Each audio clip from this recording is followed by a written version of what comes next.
வணக்கம். நீங்க ஷேர் பண்ணியிருந்த இந்த ஞானசரிய பாட்ட பத்தி தான் நம்ம இன்னைக்கு ரொம்ப ஆழமா பேசப் போறோம். பார்க்கறதுக்கு ஒரே ஒரு பாட்டு தான். ஆனா இதுக்குள்ள ஒரு பெரிய வாழ்க்கை தத்துவ பயணத்துக்கான ஒரு முழு மேப்பே அடங்கியிருக்குன்னு தோணுது. ஆமா, நிச்சயமா. இத ஒரு பயணமா பார்த்தா இதோட தொடக்கப் புள்ளி எது? முடிவு எது? இந்த பயணம் நம்மள எங்க கூட்டிட்டு போகுது? ஒரு சாதாரண ஆசையில ஆரம்பிச்சு ஒரு முடிவே இல்லாத நிலைக்கு நம்மள கொண்டு போற இந்த வழிகாட்டில என்ன இருக்குன்னு பிரிச்சு மேலாமா? கண்டிப்பா. இது வெறும் வார்த்தை கோர்வே இல்ல. இது ஒருத்தர் அனுபவிச்ச ஒரு ஆழமான உணர்வோட சார்னே சொல்லலாம். ஒரு கூப்பிடுற குரல்ல ஆரம்பிச்சு, ஒரு பெரிய வாக்குறுதியில முடியுது. இந்த ரெண்டுக்கும் நடுவுல நடக்கிற அந்த மேஜிக் என்னன்னு பார்க்கலாம். சரி. முதல் வரியே ரொம்ப வித்தியாசமா இருக்கு. ஆசை உண்டேல் வம்மின் இங்கேன்னு சொல்லுது. இது ஒரு நேரடியான ஓப்பன் இன்விடேஷன் மாதிரி இருக்கு. எந்த கண்டிஷனும் இல்ல, தகுதி தேவையில்ல, ஆசை மட்டும் இருந்தா போதும், வாங்கன்னு கூப்பிடுற மாதிரி. ஆமா, அதுதான் இதுல இருக்கிற முதல் சுவாரஸ்யமே. பொதுவா ஆன்மீகம்னாலே ஆசையெல்லாம் விடணும், பற்ற அறுக்கணும் தான் நாம கேள்விப்பட்டிருப்போம். ஆனா இங்கே ஆசைய ஒரு தகுதியா, ஒரு என்ட்ரி டிக்கெட்டா சொல்லப்படுது. ஆமா. அதுவும் என்ன ஆசைன்னு இது குறிப்பிடல. பணம், பொருள் மேல ஆசையா, இல்ல ஞானம் வேணுங்கிற ஆசையா, எதுன்னும் சொல்லல.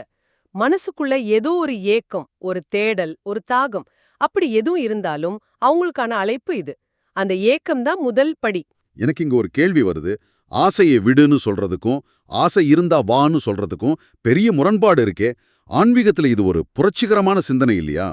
ஆசைய ஒரு நெகட்டிவ் விஷயமா பார்க்காம ஒரு எரிபொருளா பார்க்கறாங்களா? மிக சரியான கேள்வி. இதுதான் இந்த பாடலோட ஜீவனே.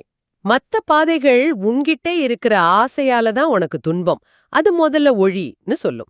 ஆனா இந்த பாதை, உனக்குள்ள ஒரு தாகம் இருக்கு இல்லையா, அந்த தாகம் தான் உன்னை எங்கேயோ கொண்டு போக துடிக்குது.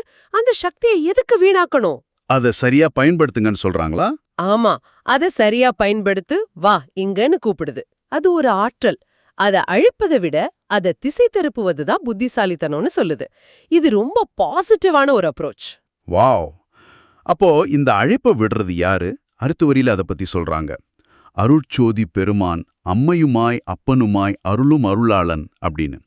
இறைவன் ஒரு பெரிய பிரகாசமான ஒளியா இருக்காரு. ஆனா அதே சமயம் அம்மாவும் அப்பாவும் இருக்காருன்னு சொல்றது கொஞ்சம் குழப்பமா இருக்கே. ஒன்னு பிரம்மாண்டமா இருக்கு, இன்னொன்னு ரொம்ப பர்சனலா இருக்கு.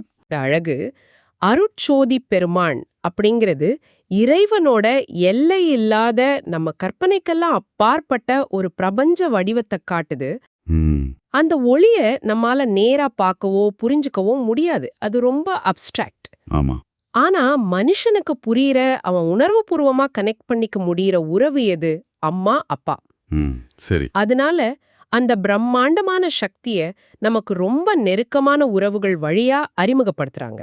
உலகத்துல இருக்கிற பல மதங்கள்ல இறைவனை ஒரு தந்தையா மட்டும் பார்க்கிற வழக்கம் இருக்கு.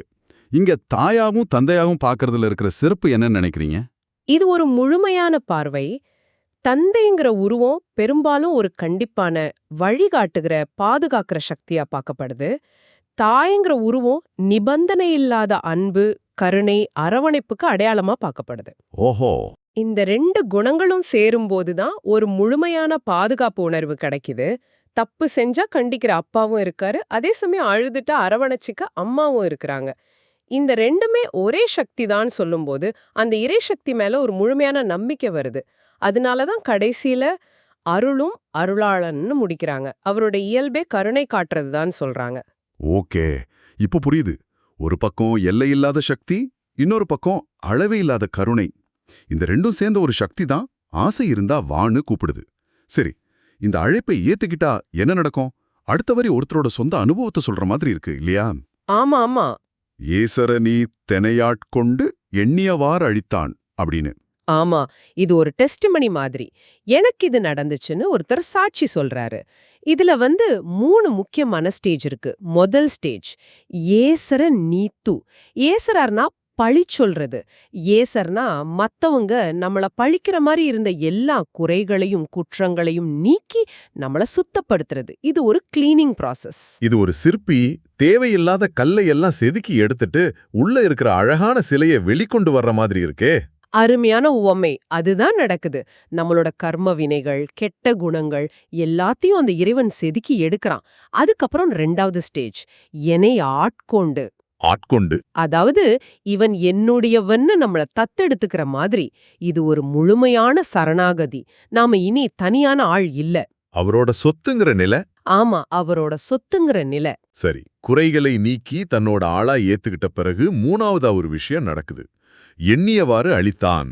அதாவது நினைச்சதையெல்லாம் கொடுத்தான்னு சொல்றாங்க. ஒரு நிமிஷம், நினைச்சதையெல்லாம் கொடுப்பாருன்னா நான் ஒரு பெரிய பங்களா வேணும்னு கேட்டா கிடைக்குமா? இது கொஞ்சம் கமர்ஷியலா கேட்கல. இது எல்லோருக்கும் வர சந்தேகம்தான். ஆனா இங்க இருக்கிற லாஜிக்க நம்ம புரிஞ்சுக்கணும்.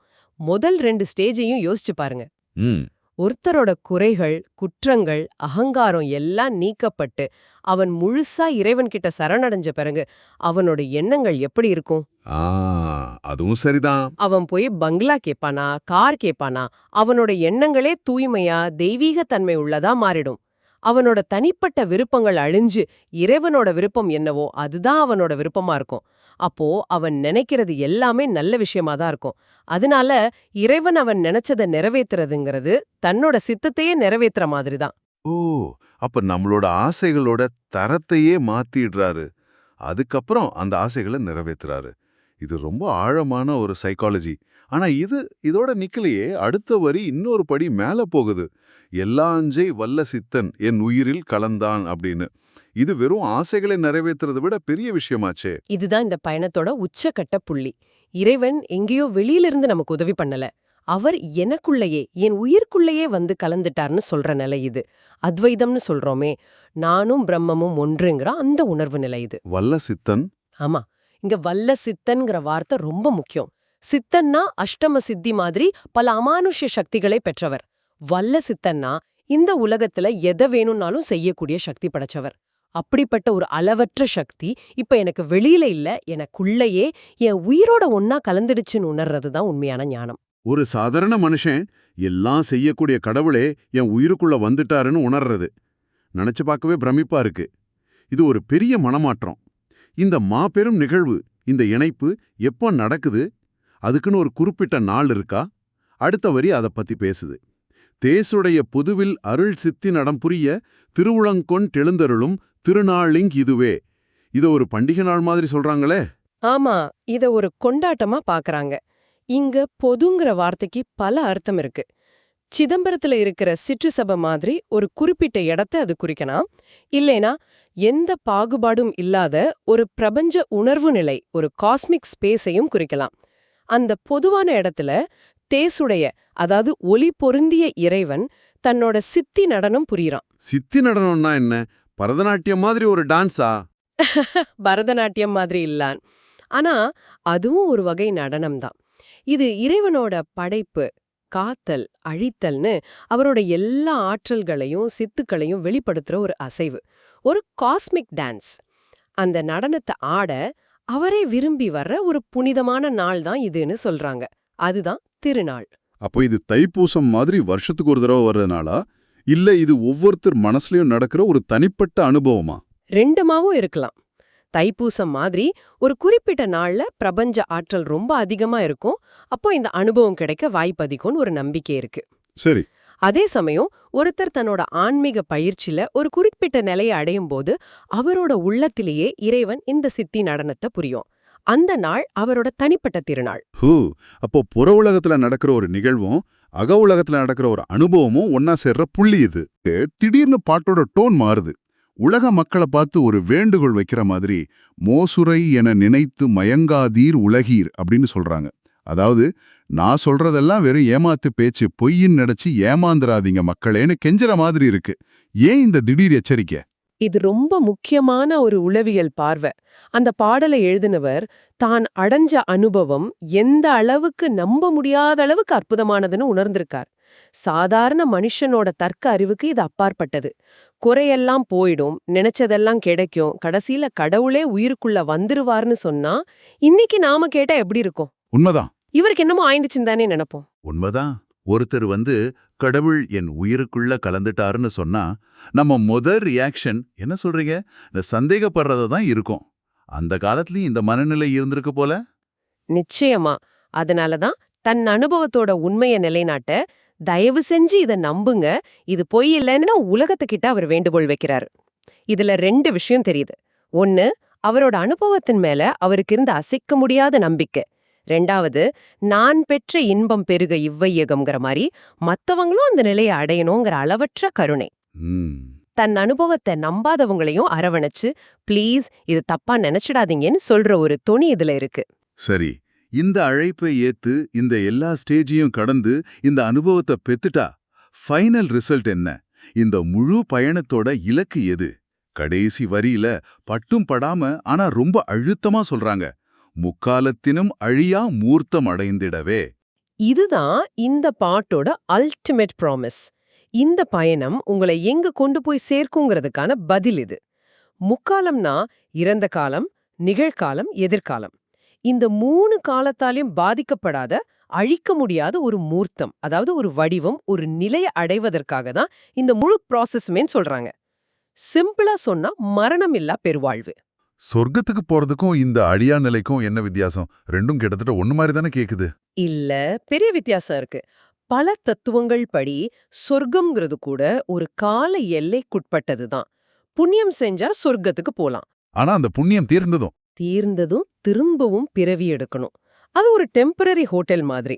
ஆனா இங்க சொல்லப்படுற அழியா மூர்த்தம்ங்கிறது காலத்தையே கடந்த ஒரு நிலை. பிறப்பு இறப்புங்கிற இந்த சுழற்சியே நிறுத்திடுறது. இந்த உடம்பு அழிஞ்சாலும் நம்மளோட உணர்வு நிலை ஒரு சாஸ்வதமான நிரந்தரமான நிலைய அடைஞ்சிடும். இதுதான் ஆன்மீக தேடலோட உச்சபட்ச பரிசு, ஃபைனல் டெஸ்டினேஷன். அப்போ இந்த ஒரே ஒரு பாட்டு ஆசைங்கிற ஒரு ரொம்ப ஹியூமனான ஒரு உணர்ச்சியில ஆரம்பிச்சு நம்மள சுத்தப்படுத்தி இறைவனோட ஒன்னா இணைச்சு கடைசியில காலத்தையே ஜெயிக்கிற ஒரு அழியா நிலைக்கு நம்மள கூட்டிட்டு போற ஒரு முழுமையான ரோட் மேப் மாதிரி இருக்கு. மிக சரியா சொன்னீங்க. இது ஒரு இன்விடேஷன் கார்டு. ஆசை உண்டேல் வம்மேன். ஒரு அனுபவ பகிர்வு, என்னுயிரில் கலந்தான். ஒரு கேரண்டி கார்டு, அழியாமூர்த்தம் அடைந்திடவே. இந்த 3 விஷயமும் இதுக்குள்ள அடர்த்தியா இருக்கு. ஒரு கருணையான இறைவனை பத்தின பார்வையிலிருந்து ஒரு தனி மனுஷனுக்குள்ள நடக்கக்கூடிய பிரம்மாண்டமான மாற்றம் வரைக்கும் அதற்கான வழி, அதன் பலன்னு எல்லாத்தையும் தொட்டு காட்டுது. இது ஒரு முழுமையான ஆன்மீக சுருக்கம்னு சொல்லலாம். நாம பேசிட்டு இருக்கும்போது எனக்கு ஒரு விஷயம் தோணுது. இந்த பாட்டு ஆசை இருக்கிறவங்கள கூப்பிடுது, ஆனா அதோட முடிவு அழியா நிலைன்னு சொல்லுது. ஒருவேளை நம்மளோட எல்லா ஆசைகளோட உண்மையான நோக்கம் இந்த அழியா நிலையை அடையிறது தானோ? நாம பணம், புகழ், உறவுகள்னு அழகழகு விஷயங்களை தேடுற அந்த பாதுகாப்பு, அந்த திருப்தி, அந்த முழுமை, இது எல்லாமே உண்மையிலே இந்த நிரந்தரமான காலத்தை கடந்த நிலையை நோக்கிய ஒரு மறைமுகமான தேடலா இருக்குமோ? இத பத்தி நீங்க கொஞ்சம் யோசிச்சு பாருங்க.